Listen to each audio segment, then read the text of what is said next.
Morning voice എന്ന അനുഗ്രഹീത പ്രോഗ്രാമിലേക്ക് ഏവർക്കും സ്വാഗതം. ദൈവനാമമഹത്വത്തിനായി ഒരു ഗാനം നമുക്കിപ്പോൾ ശ്രവിക്കാം.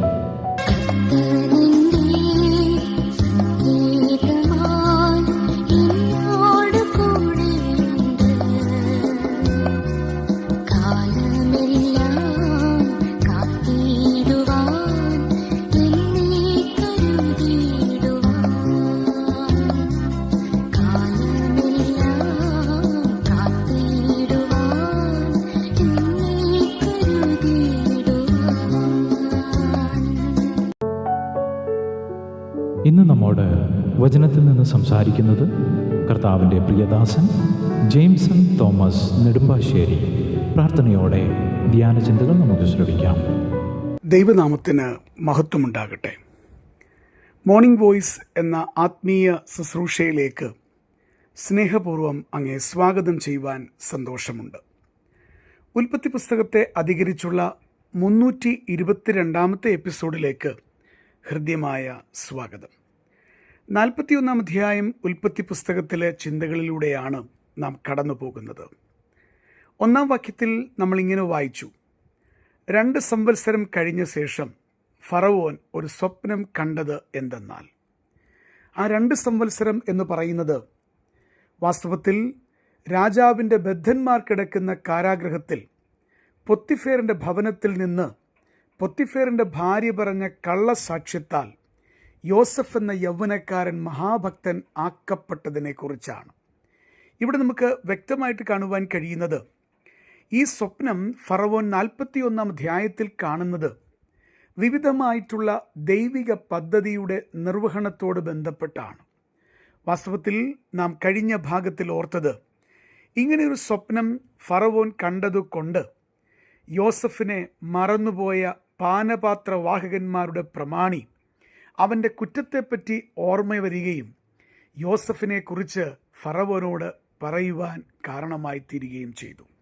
വാസ്തവത്തിൽ ആ സ്വപ്നം ഫറവോനെ ദൈവം കാണിച്ചത് മറന്നുപോയ ഒരു മനുഷ്യനെ അവൻ്റെ കുറ്റം ഓർമ്മപ്പെടുത്താനും യോസഫ് എന്ന അവനെ സഹായിച്ച ദൈവഭക്തനെ കുറിച്ച് രാജാവിനോട് പറയാനും വേണ്ടിയാണ്. പ്രിയപ്പെട്ടവരെ, നമ്മൾ ഓർത്തതുപോലെ ദൈവം തനിക്ക് വേണ്ടി നിൽക്കുന്നവർക്കായി മറ്റുള്ളവരുടെ ജീവിതത്തിൽ വിവിധമായ കാര്യങ്ങൾ ചെയ്യും എന്നുള്ളതിൻ്റെ ഉത്തമ ഉദാഹരണമാണ്. അങ്ങനെയെങ്കിൽ ഈ സ്വപ്നം ഫറവോൻ കണ്ടതിൻ്റെ ആദ്യത്തെ ദൈവിക പദ്ധതി എന്ന് പറയുന്നത് യോസഫിനെ കുറിച്ച് ഈ പാനപാത്രവാഹകന്മാരുടെ പ്രമാണിയെ ഓർമ്മപ്പെടുത്തുവാനാണ്. രണ്ടാമതായിട്ട് ഈ സ്വപ്നം ഫറവോനെ 41 അധ്യായത്തിൽ സ്വർഗത്തിലെ ദൈവം കാണിക്കുമ്പോൾ ദൈവത്തിൻ്റെ മറ്റൊരു പദ്ധതി അനാവരണം ചെയ്യപ്പെടുകയാണ്. അതെന്താണ്? സ്വപ്ന വ്യാഖ്യാനത്തിലൂടെ യോസഫിനെ രാജ്യത്തിൻ്റെ അത്യുന്നത ശ്രേണിയിലേക്ക്, അധികാരത്തിലേക്ക് ഉയർത്തുക എന്നുള്ളതാണ്. പാനപാത്രവാഹകന്മാരുടെ പ്രമാണി യോസഫിന് സ്വപ്നം വ്യാഖ്യാനിക്കുവാൻ കഴിയുമെന്ന് ഫറവോനോട് പറഞ്ഞപ്പോൾ എന്താണ് സംഭവിച്ചത് എന്നുള്ളത് 14 വാക്യത്തിൽ നമുക്ക് കാണുവാൻ കഴിയുന്നുണ്ട്. നാം ഇങ്ങനെ വായിക്കുന്നു: ഉടനെ ഫറവോൻ ആളയച്ച് യോസഫിനെ വിളിപ്പിച്ചു. അവർ അവനെ വേഗത്തിൽ കുണ്ടറയിൽ നിന്നിറക്കി. അവൻ ക്ഷൗരം ചെയ്യിച്ചു, വസ്ത്രം മാറി ഫറവോൻ്റെ അടുക്കൽ ചെന്നു. പ്രിയപ്പെട്ടവരെ, എത്ര വലിയ മാറ്റമാണ് വേഗത്തിൽ ദൈവത്തിൻ്റെ പ്രവൃത്തി വെളിപ്പെട്ടപ്പോൾ യോസഫിൻ്റെ ജീവിതത്തിൽ സംഭവിച്ചത്. ഉടൻ തന്നെ ഫറവോൻ ആളയച്ചവനെ വിളിപ്പിക്കുകയാണ്, അവനെ കുണ്ടറയിൽ നിന്ന് ഇറക്കുകയാണ്, അവനെ ക്ഷൗരം ചെയ്യിക്കുകയാണ്, അവൻ്റെ തടവറയുടെ വസ്ത്രം മാറ്റി ഫറവോൻ്റെ മുൻപിൽ നിൽക്കത്തക്കവണ്ണം വ്യത്യസ്തമായ നിലയിൽ അവനെ ഒരുക്കിക്കൊണ്ടുവരികയാണ്. പ്രിയപ്പെട്ടവരെ, ദൈവം നമ്മുടെ ജീവിതങ്ങളിൽ പ്രവർത്തിക്കുമ്പോൾ ആർക്കതിനെ തടുത്ത് നിർത്തുവാനായിട്ട് കഴിയും? സ്വർഗത്തിലെ ദൈവം എത്ര അത്ഭുതകരമായിട്ടാണ് യോസഫിനെ കുണ്ടറയിൽ നിന്ന് വിടുവിക്കുന്നത്. തന്നെയുമല്ല, നമ്മൾ ചിന്തിച്ചു നോക്കിയാൽ 38 മുതൽ 44 വരെയുള്ള വാക്യങ്ങൾ ഉൽപ്പത്തി പുസ്തകം വായിച്ചു നോക്കുമ്പോൾ ത്രസിക്കുന്ന ഹൃദയത്തോടുകൂടെ മാത്രമേ ദൈവമുൻപാകെ നിൽപ്പാൻ നമുക്ക് സാധിക്കുകയുള്ളൂ. ഞാൻ വേഗത്തിൽ ആ വേദഭാഗം ഒന്ന് വായിച്ച് കേൾപ്പിക്കാം. ഫറവോൻ തൻ്റെ ഭൃത്യന്മാരോട്, ദൈവാത്മാവുള്ള ഈ മനുഷ്യനെ പോലെ ഒരുത്തനെ കണ്ടുകിട്ടുമോ എന്ന് പറഞ്ഞു. പിന്നെ ഫറവോൻ യോസഫിനോട്, ദൈവം ഇതൊക്കെയും നിനക്ക് വെളിപ്പെടുത്തി തന്നതുകൊണ്ട് നിന്നെപ്പോലെ വിവേകവും ജ്ഞാനവുമുള്ളവൻ ഒരുത്തനുമില്ല. നീ എൻ്റെ ഗ്രഹത്തിന് മേലധികാരിയാകും. നിന്റെ വാക്കെൻ്റെ ജനമെല്ലാം അനുസരിച്ച് നടക്കും. സിംഹാസനം കൊണ്ട് മാത്രം ഞാൻ നിന്നേക്കാൾ വലിയവനായിരിക്കും.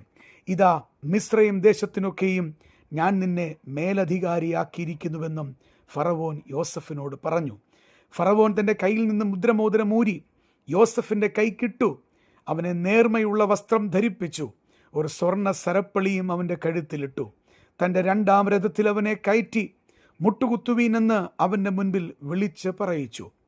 ഇങ്ങനെ അവനെ മിസ്രയീം ദേശത്തിനൊക്കെയും മേലധികാരിയാക്കി. 44-ാം വാക്യം. പിന്നെ ഫറവോൻ യോസഫിനോട്, ഞാൻ ഫറവോനാകുന്നു. നിന്റെ കൽപ്പന കൂടാതെ മിസ്രയീം ദേശത്തെങ്ങും യാതൊരുത്തനും കയ്യോ കാലോ അനക്കുകയില്ല എന്ന് പറഞ്ഞു. രാജകൽപ്പന എത്രമാത്രം മാറ്റമാണ് കുണ്ടറയിൽ കിടന്നവൻ്റെ ജീവിതത്തിൽ വരുത്തിയത്. അത് ചിന്തിക്കുമ്പോൾ വിസ്മയാവഹമാണ്. രാജാവിൻ്റെ കൽപ്പന ഉടൻ തന്നെ പാലിക്കപ്പെട്ടു. അവർ അവനെ വേഗത്തിൽ കുണ്ടറയിൽ നിന്ന് ഇറക്കി. ഞാനിങ്ങനെ പറയട്ടെ, ലോകത്തിലെ ഒരു മനുഷ്യനായ സമ്രാട്ടിൻ്റെ കൽപ്പനയാൽ ഒരുവൻ്റെ ജീവിതത്തിൽ ഇത്രമാത്രം മാറ്റം വന്നെങ്കിൽ, ധന്യനായ ഏകാധിപതിയായ സ്വർഗത്തിലെ ദൈവത്തിൻ്റെ കൽപ്പനയാൽ നമ്മുടെ ജീവിതത്തിൽ വരുന്ന മാറ്റങ്ങൾ ചിന്തയ്ക്ക് അതീതമാണ്. പ്രിയപ്പെട്ടവരെ, മിസ്രയീം വിദ്യകളും ജാതീയ ആചാരങ്ങളും ഹൃദയത്തിലേറ്റിയ ഫറവോന് ദൈവാത്മാവിനാൽ നയിക്കപ്പെടുന്ന യോസഫിനെ വേഗത്തിൽ തിരിച്ചറിയാനായിട്ട് കഴിഞ്ഞു. അവൻ ഇങ്ങനെയാണ് പറഞ്ഞത്, ദൈവാത്മാവുള്ള ഈ മനുഷ്യനെ പോലെ ഒരുത്തനെ കണ്ടുകിട്ടുമോ എന്ന് ചോദിക്കുകയാണ്. ഒരു ശരിയായി ജീവിക്കുന്ന ദൈവ പൈതലിനെ ലോകം തിരിച്ചറിയുക തന്നെ ചെയ്യും. ഫറവോൻ്റെ ഗ്രഹവും സകല മിസ്രയീമ്യരും യോസഫിൻ്റെ അധികാര പരിധിയിലേക്ക് വരികയാണ്. ഫറവോൻ്റെ മുദ്രാമോതിരം അവൻ്റെ വിരലിൽ അണിയിക്കപ്പെട്ടു. നേർമയുള്ള വസ്ത്രം അവൻ ധരിപ്പിക്കപ്പെട്ടു. സ്വർണ്ണ സരപ്പളി അവൻ്റെ കഴുത്തിൽ ഇടപ്പെട്ടു. ഈജിപ്ഷ്യൻ സാമ്രാജ്യത്തിൻ്റെ 2-ാം രഥത്തിൽ അവൻ ഏറ്റപ്പെട്ടു. ആ 2-ാം രഥമേറി വരുന്ന യോസഫിനെ അകക്കണ്ണാൽ ഒന്ന് കാണുക.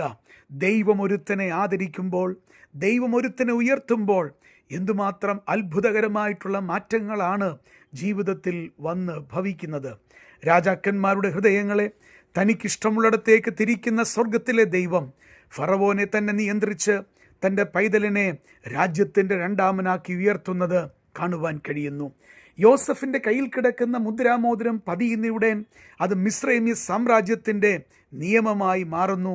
രാജരഥമേറി വരുന്ന യോസഫിൻ്റെ മുൻപിൽ മുട്ടുകുത്തിയവരുടെ കൂട്ടത്തിൽ പൊത്തിഫേറും അവൻ്റെ വഞ്ചകിയായ ഭാര്യയും ഉണ്ടായിരിക്കും. എന്നാൽ ഞാൻ ഓർമ്മപ്പെടുത്തട്ടെ, അവരോട് യാതൊരു പ്രതികാരത്തിനോ വിദ്വേഷത്തിനോ പോകുവാൻ നിൽക്കാതെ എത്രമാത്രം സൗമ്യതയോടുകൂടെ തൻ്റെ ശരിയായ സ്വഭാവം ദൈവാത്മാവുള്ള ഈ മനുഷ്യൻ വെളിപ്പെടുത്തിയത് നമുക്ക് കാണുവാൻ കഴിയുന്നു. നമ്മുടെ ജീവിതത്തിൽ നമ്മെ പ്രയാസപ്പെടുത്തിയ പലരും ഉണ്ടാകാം.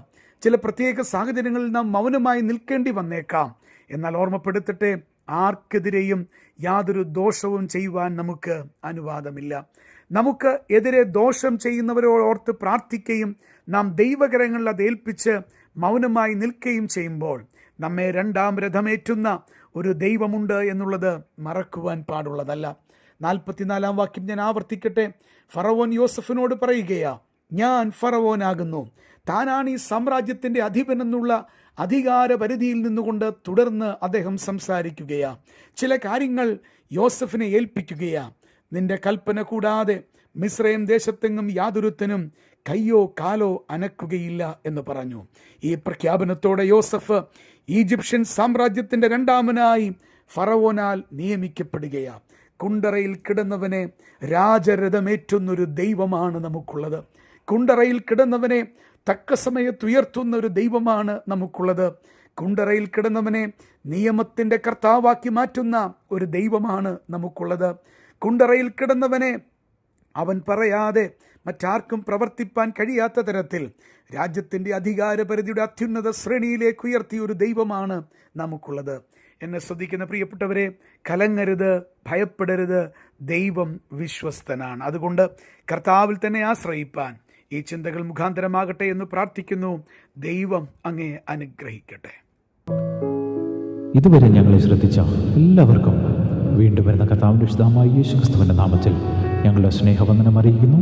കർത്താവ് നമ്മളെല്ലാവരെയും അനുഗ്രഹിക്കുമാറാകട്ടെ. ആമേൻ.